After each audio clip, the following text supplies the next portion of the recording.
Donc ici, par rapport au feedback, en cas de mauvaise réponse, j'ai fait quelque chose. Voilà comment ça se passe. Donc le lapin est un cétacé. Je soumets la réponse. Vu qu'on a encore un essai, je peux essayer de tenter ma chance. C'est peut-être un poisson. Non, il faudra réviser, c'est pas correct. Alors, je clique et il apparaît un feedback que j'ai défini. Il doit rester 10 secondes en fait. Et puis ça passe à la suivante. Mais j'aurais pu dire qu'il reste 30 secondes, le temps qu'obliger l'étudiant à lire. Comment j'ai fait ça? J'ai mis donc un bloc text caption.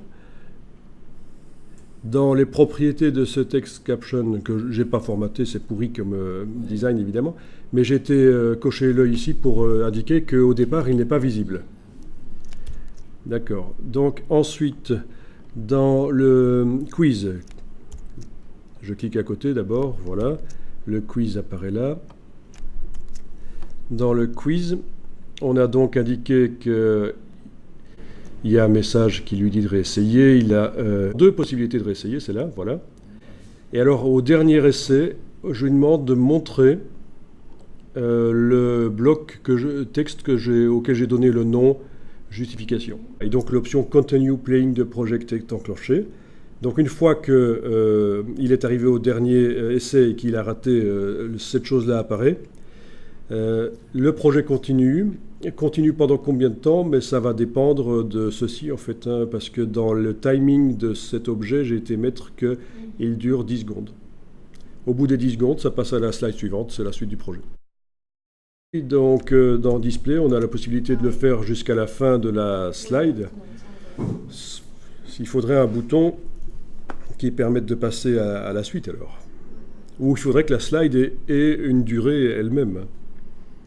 Et donc c'est vraiment l'objet ici qui lui va décider combien de temps la slide va rester affichée.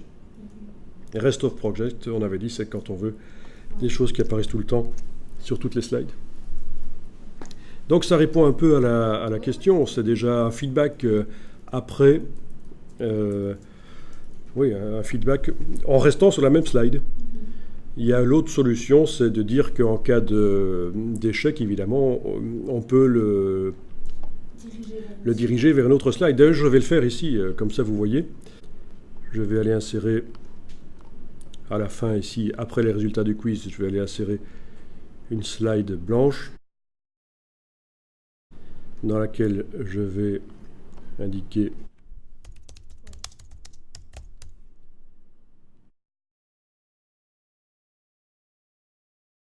alors sur cette slide, il doit y avoir un bouton pour revenir. Le voilà le bouton. Revenir au quiz. Parce que le quiz n'était pas terminé.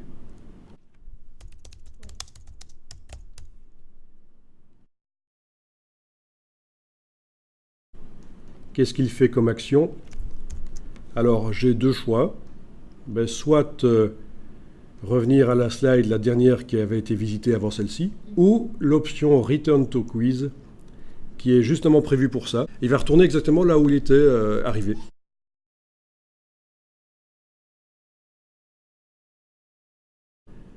Ben oui, oui, par exemple, je prends cette slide-ci et dans le quiz, je vais dire Last Attempt. C'est pas continuer le quiz, c'est Jump to Slide. Laquelle? Ben c'est la dernière, c'est la 16, celle sur laquelle j'ai mis la révision. Donc en imaginant que la révision concerne le Wallaby. Donc, Jump to Slide 16.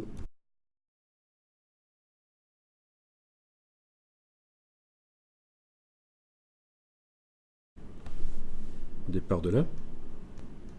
From this slide, voilà.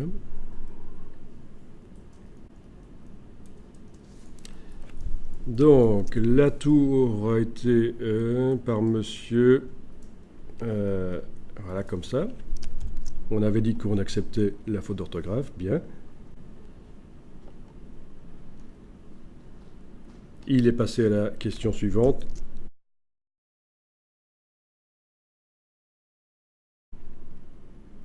Il faudra réviser, ceci n'est pas correct. Et quand on clique, on arrive à la question de révision. Voilà de quoi réviser les Wallabies, blablabla. Revenir au quiz. Et donc là, il a la possibilité d'indiquer la bonne réponse. Il n'a pas le choix.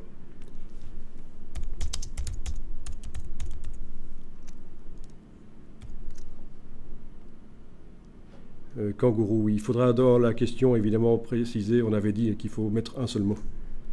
C'est short answer. Voilà. Ok, bravo, tu as bien répondu. Et on clique. Et cette fois-ci, on ne retourne pas à la révision, on va à la suite du quiz. Donc c'est une petite excursion vers la révision. C'est donc une alternative à ce que j'ai montré juste avant. C'est pas plus mal.